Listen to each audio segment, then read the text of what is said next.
देखिए जो किडनी होती है वो पेयर्ड और बीन शेप्ड ऑर्गन होते हैं जो रेट्रोपेरिटोनियल पोजीशन में होते हैं।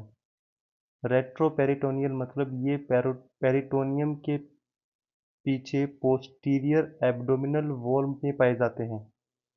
इनकी लोकेशन लगभग T12 से लेकर L3 वर्टिब्रल लेवल तक होती है, जहां राइट किडनी थोड़ा नीचे होती है क्योंकि इसके जस्ट ऊपर लीवर होता है जो उसे नीचे की ओर दबाता है। देखिए जो किडनीज होती है वो दोनों किडनीज स्पाइन के दोनों तरफ पीठ की ओर डीप पोजीशन में रखे होते हैं। इसलिए किडनी पेन अक्सर बैक रीजन यानी कि लोइन रीजन में फील होता है। अगर हम इनके एक्सटर्नल फीचर को समझें तो किडनी का शेप बीन जैसा होता है जिसमें दो एंड्स होते हैं जिनको पोल्स कहा जाता है। एक होता है अपर पोल जिसको सुप्रा रीनल पोल कहते हैं, सुपीरियर पोल कहते हैं, और यह सुप्रा रीनल यानी कि एड्रिनल ग्लैंड के कांटेक्ट में रहता है, जबकि इंफीरियर पोल नीचे की ओर होता है, वो थोड़ा लेटरल की तरफ स्थित होता है। किडनी की दो बॉर्डर्स होते हैं, लेटरल बॉर्डर कॉन्वेक्स यानी कि बाहर की तरफ होता है, और जबकि मेडियल बॉर्डर कॉनकेव अंदर की तरफ होता है। यही मेडियल बॉर्डर क्लिनिकली इम्पोर्टेंट होता है क्योंकि इसी पर एक ओपनिंग होती है जिसको हाइलम बोलते हैं। हाइलम किडनी का गेटवे होता है जहाँ से इम्पोर्टेंट स्ट्रक्चर्स किडनी में एंटर और एग्जिट करते हैं। इसी हाइलम के थ्रू तीन मेन स्ट्रक्चर्स पास होते हैं: रीनल वेन जो ब्लड बाहर ले जाता है, रीनल आर्टरी जो ब्लड को अंदर लेके आती है, और रीनल पेल्विस या कि फिर यूरेटर जो यूरिन को बाहर ले जाता है।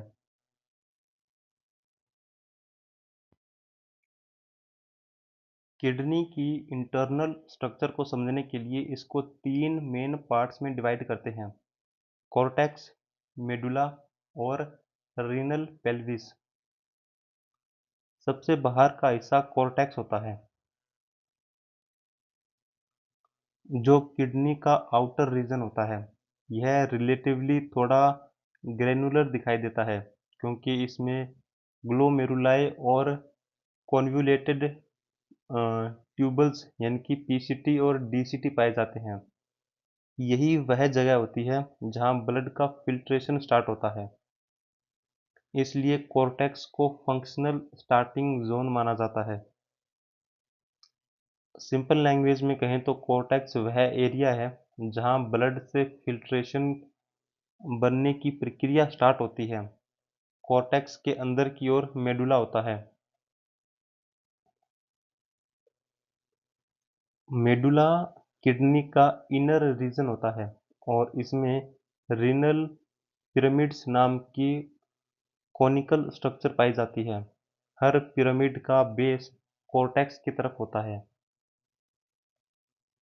और उसका टिप अंदर की ओर पॉइंट करता है, जिसे रीनल पेप्लिया कहा जाता है।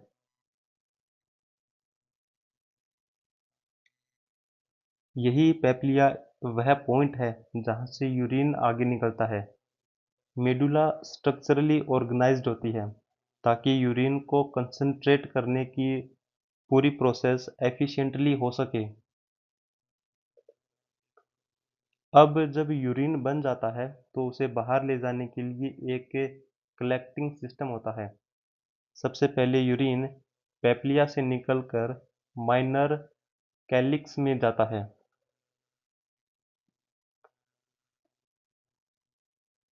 कई माइनर कैलिक्स मिलकर एक मेजर कैलिक्स बनाते हैं और ये मेजर कैलिक्स मिलकर एक बड़ा फ्यूनल शेप्ड स्ट्रक्चर बनाते हैं जिसको रीनल पेल्विस बोलते हैं। रीनल पेल्विस असल में यूरेटर का एक्सपेंडेड इनिशियल भाग होता है जो यूरिन को कलेक्ट करके आगे यूरेटर में भेज देता है।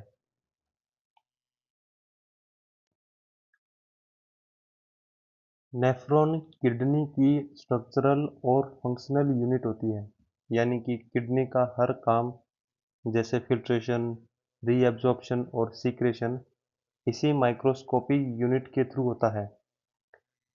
हर किडनी में लगभग 1 से लेकर 1.5 मिलियन नेफ्रॉन्स होते हैं, जो कलेक्टिवली ब्लड को फ़िल्टर करके यूरिन बनाते हैं। अगर किडनी को एक फैक्ट्री माने तो नेफ्रॉन उसकी वर्किंग मशीन होती है, जहाँ पर एक्चुअल प्रोसेसिंग होती है। नेफ्रॉन की शुरुआत ग्लोमेरुलस से होती है, जो एक नेटवर्क ऑफ कैपिलरीज होता है। यहाँ पर ब्लड हाई प्रेशर के साथ आता है और यहीं से फिल्ट्रेशन प्रोसेस स्टार्ट होती है।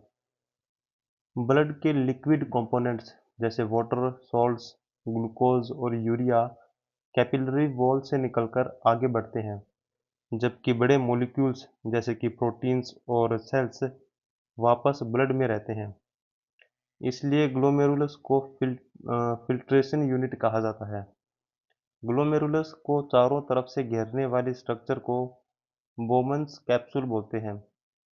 यह एक कप लाइक स्ट्रक्चर होती है जो फिल्टर को कलेक्ट करती है। ग्लोमेरुलस और बोमन्स कैप्सूल मिलकर रीनल कार्पिकल्स बनाते हैं। यहाँ पर बनने वाले फ्लूइड को ग्लोमेरुलर फिल्ट्रेट कहते हैं, जो आगे प्रोसेसिंग के लिए ट्यूबल्स में जाता है। इसके बाद फिल्ट्रेट प्रॉक्सिमल कॉन्वोल्यूटेड ट्यूबल्स यानी कि पीसीटी में एंटर करता है, जो नेफ्रॉन का हाईली कोइल्ड हिस्सा होता है। यह नेफ्रॉन का सबसे इम्पोर्टेंट रीअब्जॉर्प्शन साइट होती है। यहाँ लगभग 65 से लेकर 70% फिल्ट्रेट वापस ब्लड में रीअब्जॉर्ब होता है, जिसमें ग्लूकोज, एमिनो एसिड, सोडियम और वाटर होते हैं। पीसीटी की सेल्स में माइक्रोविली यानी कि ब्रश बॉर्डर्स होते हैं, जो सरफेस एरिया को बढ़ाकर एब्जॉर्प्शन को काफ़ी ज़्यादा एफिशिएंट बना देते हैं। क्लिनिकल पर्सपेक्टिव से देखें तो अगर पीसीटी डैमेज हो जाता है तो ग्लूकोज और एमिनो एसिड्स यूरिन में निकलने लगते हैं, जैसे कि डायबिटीज़ में ग्लाइकोसूरिया, जिससे बॉडी को नुकसान होता है। इसलिए पीसीटी को नेफ्रॉन का रिकवरी जोन भी कहा जाता है, जहां बॉडी ज़रूरी सब्सटेंस को वापस ले लेती है।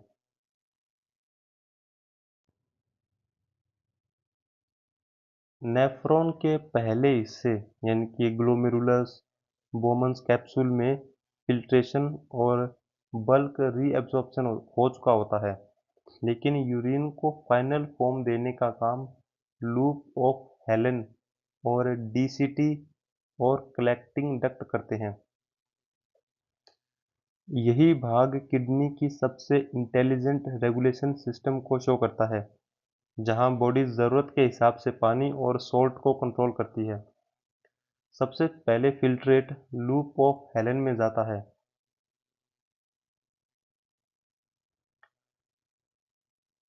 जो कि यू शेप्ड स्ट्रक्चर होती है और कोर्टेक्स से मेडुला में डीप नीचे उतरता है। इसका डिसेंडिंग लिम्ब वाटर के लिए परमिबल होता है, यानी कि यहाँ से वाटर बाहर निकलकर मेडुला में चला जाता है, जिससे फिल्ट्रेट कंसंट्रेटेड होने लगता है। इसके अपोजिट असेंडिंग लिम्ब वाटर के लिए इम्परमिबल होता है, लेकिन यह एक्टिवली सॉल्ट्स यानी कि सोडियम क्लोराइड को बाहर निकालता है। इस ऑपोजिट बिहेवियर की वजह से मेडुला में एक ऑस्मोटिक ग्रेडियंट, जिसको मेडुलरी कंसंट्रेशन ग्रेडियंट बोलते हैं, वो बनता है। यही ग्रेडियंट बाद में यूरिन को कंसंट्रेट करने में हेल्प करता है। इसे ही काउंटर करंट मैकेनिज्म का बेस माना जाता है। इसके बाद फिल्ट्रेट डिस्टल कॉन्वोल्यूटेड ट्यूब उसमें पहुंचता है, जहां फाइन ट्यूनिंग होती है। यहाँ रीअब्जॉर्प्शन और सीक्रेशन दोनों सिलेक्टिव तरीके से होते हैं। यह सेगमेंट हार्मोन के कंट्रोल में काम करता है, खासकर एल्डोस्टेरोन हार्मोन में, जो सोडियम को रीअब्जॉर्ब करवाता है और पोटेशियम को सीक्रेट करवाता है। इस तरह डीसीटी बॉडी की इलेक्ट्रोलाइट बैलेंस को मेंटेन करता है। इसे नेफ्रॉन का रेगुलेटरी सेगमेंट भी बोलते हैं। और लास्ट में फिल्ट्रेट कलेक्टिंग डक्ट में जाता है, जहां यूरिन का फाइनल कंसंट्रेशन डिसाइड होता है। यहाँ मेन रोल एडीएच हार्मोन यानी कि एंटी डायूरेटिक हार्मोन का होता है। एडीएच की प्रेजेंस में कलेक्टिंग डक्ट वाटर के लिए परमिएबल हो जाती है, जिससे ज़्यादा वाटर रीअब्जॉर्ब होता है और यूरिन कंसंट्रेटेड बनता है। अगर एडीएच कम हो तो वाटर रीअब्जॉर्प्शन नहीं होगा और यूरिन डाइल्यूट बनता है। इसलिए कलेक्टिंग डक्ट को फाइनल डिसीजन पॉइंट कहा जाता है, जहां बॉडी डिसाइड करती है कि पानी बचाना है या बाहर निकालना है।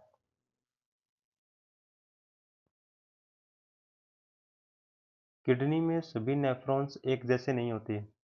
इन्हें उनकी लोकेशन और फंक्शन के आधार पर दो मेन टाइप्स में डिवाइड करते हैं, कॉर्टिकल नेफ्रॉन्स और जक्स्टामेडुलरी नेफ्रॉन। दोनों का बेसिक स्ट्रक्चर सिमिलर होता है, लेकिन उनकी डेप्थ, लूप लेंथ और फंक्शन अलग-अलग होते हैं, जो किडनीज की ओवरऑल एफिशिएंसी को डिसाइड करते हैं। कॉर्टिकल नेफ्रॉन्स सबसे ज़्यादा संख्या में पाए जाते हैं। लगभग 85% नेफ्रॉन्स इसी टाइप के होते हैं। ये मेनली कॉर्टेक्स में लोकेटेड होते हैं और इनका लूप ऑफ हेरेन छोटा होता है, जो मेडुला में ज़्यादा डीप नहीं जाता। इनका मेन काम ब्लड फिल्ट्रेशन और नॉर्मल रीअब्जॉर्प्शन होता है। क्योंकि ये सरफेस के पास होते हैं, इनका रोल रूटीन यूरिन फॉर्मेशन में ज़्यादा होता है, लेकिन ये यूरिन को ज़्यादा कंसंट्रेट नहीं कर पाते। इसके अपोजिट जक्स्ट्रामेडुलरी नेफ्रॉन्स कॉर्टेक्स और मेडुला के जंक्शन के पास होते हैं। इनका सबसे इम्पोर्टेंट फीचर है इनका लंबा लूप ऑफ हेलेन, जो मेडुला के अंदर गहराई तक जाता है। यही लंबा लूप मेडुला में एक स्ट्रॉन्ग ऑस्मोटिक ग्रेडियंट बनाने में हेल्प करता है, जो यूरिन को कंसंट्रेट करने के लिए ज़रूरी होता है। इसके साथ एक स्पेशल कैपिलरी सिस्टम होता है, जिसको वैसा रेक्टा कहते हैं, जो कि इस ग्रेडियंट को मेंटेन करता है। देखिए, फंक्शनली अगर कॉर्टिकल नेफ्रॉन को बेसिक वर्कर माना जाए, तो juxtamedullary nephron specialized unit होते हैं, जो बॉडी को पानी बचाने में हेल्प करते हैं। जब बॉडी को पानी की कमी होती है, यानी कि डिहाइड्रेशन में, तब यही juxta medullary nephrons highly concentrated urine बनाकर वाटर लॉस को कम करते हैं।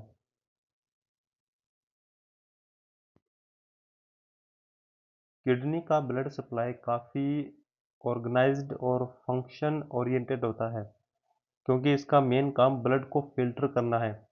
सबसे पहले ब्लड रीनल आर्टरी के थ्रू किडनी में एंटर करता है, जो कि एब्डोमिनल एरोटा की ब्रांच होती है।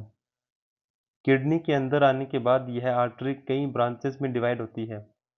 पहले सेगमेंटल आर्टरी, फिर इंटरल्यूबर आर्टरीज, जो रीनल पिरामिड्स के बीच से गुजरती है, और उसके बाद आर्क्वेट आर्टरी, जो कॉर्टेक्स और मेडुला के जंक्शन पर आर्क बनाती है, और फिर इंटरलोब्यूलर आर्टरीज, जो कॉर्टेक्स के अंदर ऊपर की ओर जाती है। ये इंटरलोब्यूलर आर्टरीज आगे छोटे वेसल्स में बदलकर एफरेंट एट्रियोल्स बनाती है, जो डायरेक्टली नेफ्रॉन के ग्लोमेरुलस में ब्लड को लेकर जाता है।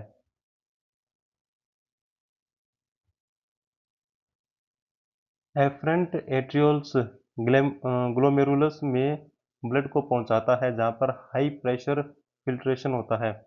इसके बाद ब्लड एफरेंट एट्रियोल्स के थ्रू बाहर निकलता है। यह एक काफ़ी यूनिक फीचर है, क्योंकि नॉर्मली कैपिलरीज के बाद वेन्स आती है, लेकिन किडनी में कैपिलरीज यानी कि ग्लोमेरुलस के बाद फिर से एक एट्रियोल यानी कि एफरेंट बनती है। यही स्ट्रक्चर किडनी को एफरेंट फिल्ट्रेशन और रीअब्जॉर्प्शन करने में हेल्प करती है। ग्लोमेरुलस के बाद एफरेंट एट्रियोल्स दो टाइप के कैपिलरी नेटवर्क को बनाता है जो नेफ्रॉन के टाइप पर डिपेंड करते हैं। कॉर्टिकल नेफ्रॉन्स में एफरेंट एट्रियोल्स पेरी ट्यूबुलर कैपिलरीज बनाता है जो पीसीटी और डीसीटी के आसपास फैलकर रीअब्जॉर्प्शन और सीक्रेशन में हेल्प करते हैं। और वहीं जक्स्टामेडुलरी नेफ्रॉन्स में एफरेंट एट्रियोल्स लंबी स्ट्रेट वेसल्स को बनाता है जिनको वैसा रेक्टा कहा जाता है। ये वैसा रेक्टा मेडुला में जाकर लूप ऑफ हेलन के साथ पैरेलल चलती है और मेडुलरी ऑस्मोटिक ग्रेडियंट को मेंटेन करने में हेल्प करती है, जिस वजह से यूरिन कंसंट्रेशन पॉसिबल होता है।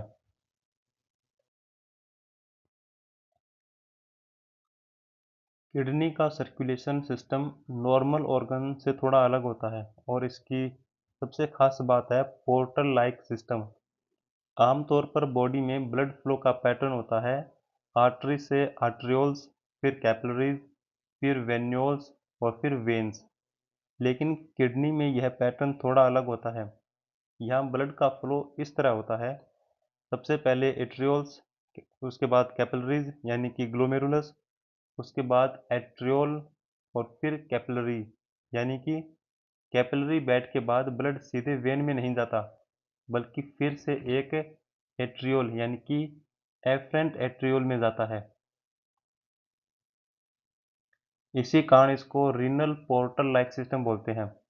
इस सिस्टम का सबसे इम्पोर्टेंट हिस्सा है एफरेंट एट्रियोल, उसके बाद ग्लोमेरुलस, उसके बाद efferent arterioles. Efferent arteriole comparatively wider होती है जिससे ग्लोमेरुलस में ब्लड हाई प्रेशर के साथ एंटर करता है। यह हाई प्रेशर फिल्ट्रेशन को पॉसिबल बनाता है जिससे प्लाज्मा का लिक्विड हिस्सा बाहर निकलकर फिल्ट्रेट बनाता है। इसके बाद ब्लड एफ्रियोंट एट्रियोल में पहुंचता है जो कि कंपैरेटिवली थोड़ी नैरो होती है जिससे प्रेशर डायनेमिक्स बदल जाती है। इफरेंट एट्रियोल आगे जाकर दो तरह के कैपिलरी नेटवर्क बनाते हैं, पेरीट्यूबुलर कैपिलरी जो कॉर्टिकल नेफ्रॉन्स में होते हैं और वैसा रेक्टा जो जक्स्टामेडुलरी नेफ्रॉन्स में होते हैं। यहाँ प्रेशर रिलेटिवली लो होता है जो रीअब्जॉर्प्शन के लिए आइडल कंडीशन बनाता है, यानी कि जो यूजफुल सब्सटेंस वाटर, ग्लूकोज या आयंस पहले फिल्ट्रेट में चले गए थे वे अब वापस ब्लड में एफिशिएंटली एब्जॉर्ब हो सकते हैं।